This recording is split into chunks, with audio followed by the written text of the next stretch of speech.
इलाहाबाद के बाद रानिया पहुंची है यात्रा, और भीड़ के लिहाज से, जोश के हिसाब से कैसे देख रहे हो?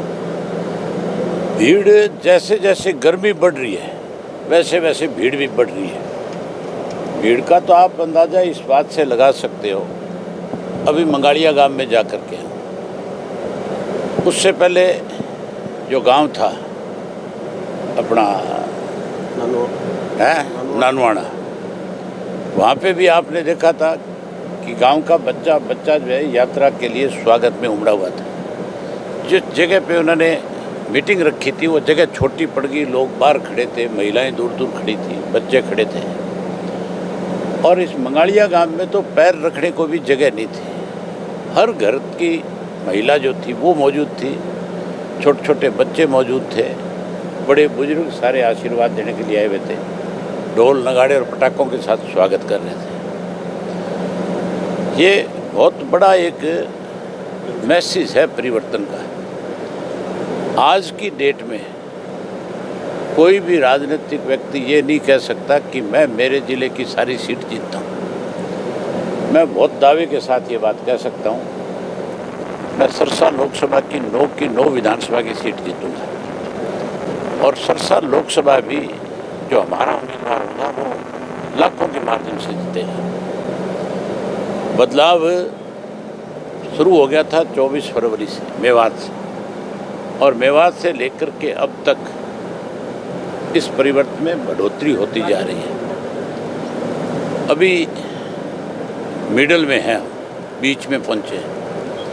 जब मैं जींद की तरफ बढ़ूंगा, जब मैं नरवाना में इंटर करूंगा, तब आप देखना अलग हजूम होगा, अलग उत्साह होगा लोगों का, और इतना बड़ा बदलाव आएगा कि सन 1987 को लोग दोहरा देंगे।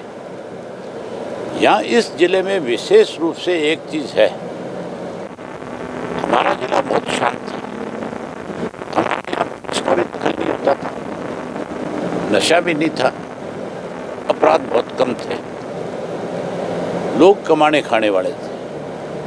जब से बीजेपी जेजेपी रणजीत सिंह की सरकार बनी है, तब से अपराध में बहुत बढ़ोतरी हुई है। नशे का कारोबार जो है इतना ज़्यादा बढ़ गया कि हर आदमी जो है दुखी है।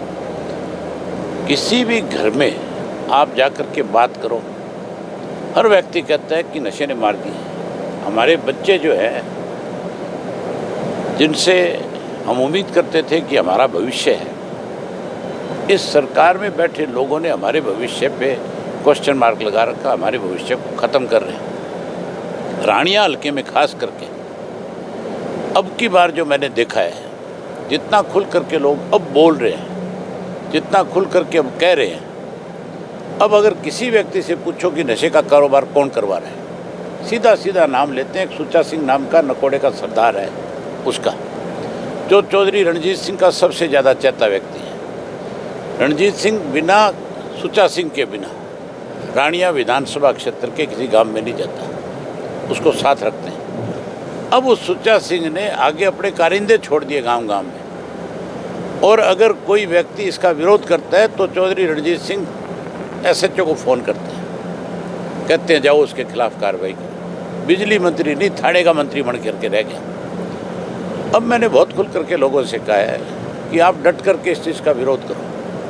अगर आपको पुलिस नाजायज़ तंग करो, मेरा टेलीफोन नंबर है, आप मुझे फ़ोन करो, मैं किसी को भी नाजायज़ तंग नहीं करने दूंगा। अगर कोई गलत करेगा तो वो अपनी भुगतेगा, लेकिन पुलिस अगर किसी के साथ नाजायज़ करने की कोशिश करेगी तो फिर मैं उस चीज़ को कतई बर्दाश्त नहीं करूंगा। मैं मेरे कार्यकर्ता के खिलाफ किसी को भी इस बात की छूट नहीं दूंगा कि वो किसी चीज़ का दुरुपयोग कर ले। आज लोग जो है बहुत परेशान हैं, लोग हर हालत में बदलाव चाहते हैं, बदलाव लाएंगे। आप अपनी आंख से देखना भी खारिया गांव में जाकर, जिस खारिया गांव ने रणजीत सिंह को 2000 से भी ज़्यादा वोट से जिताया था, अब उसी खारिया गांव के अंदर रणजीत सिंह का नाम लेने वाला नहीं बचाएगा, सिर्फ इस वजह से कि उन्होंने अच्छे काम करने की बजाय पुलिस का दुरुपयोग किया और नई जनरेशन को ख़त्म करने के लिए नशा के तस्कर करने वाले लोगों को प्रोत्साहित किया, उनको अपने साथ बैठाया। पीपली में आज राकेश टिकैत की अगुवाई में किसानों ने पक्का मोर्चा लगा दिया। उन्होंने आह्वान किया है कि ट्रैक्टर ट्राली लेकर के वहाँ पहुँचे। हालांकि पुलिस ने वहाँ 144 भी लगा दिया। सरकार अपनी तरफ से हर तरह की कोशिश करेगी, लेकिन अगर किसान की फसल को नहीं खरीदोगे आप तो किसान को मजबूर होकर के धरना लगाना पड़ेगा। किसान कभी भी बिना वजह जा कर के सरकार को परेशान नहीं करता। अगर उसको कोई परेशान करता है फिर वो मजबूर हो जाता है, फिर वो उसके लिए किसी भी हद तक जाना पड़े उस लड़ाई को लड़ता है। हमारी पार्टी का हमेशा से किसान को समर्थन रहा है, क्योंकि किसान कभी भी किसी गलत काम के लिए आगे नहीं बढ़ता। ऐन मजबूरी सर के ऊपर से पानी निकलता है तभी जाकर के लड़ता है। 3 काले कानूनों के खिलाफ भी इसी तरह की लड़ाई लड़ी। अब भी किसान को इनकी फसल का मुआवजा देना पड़ेगा। जो गेहूं की फसल का मुआवजा खागे वो भी दो, और एमएसपी के ऊपर जो सरसों लोगों की आज भी घरों में पड़ी है उसको खरीदो, और उसके साथ साथ सूरजमुखी का भी एमएसपी पे भाव दो। अगर नहीं दोगे तो विरोध का सामना करना पड़ेगा। हर हालत में विरोध होगा और ज़्यादा ज़ोरदार तरीके से विरोध होगा। मैंने अपनी पार्टी के सारे करनाल के, कुरुक्षेत्र के, अम्बाड़ा के जितने भी पदाधिकारी हैं उन सब की बाकायदा तौर पे ड्यूटी लगाई है कि इस मामले में आपने कोई अपनी तरफ से कमी नहीं छोड़नी। किसान पहले है, हम राजनीतिक लोग बाद में हैं। हम अपनी जमात को ख़त्म नहीं होने देंगे। सरकार अगर इसको दबाना और कुचलने का प्रयास करेगी हम उसका डट करके विरोध करेंगे।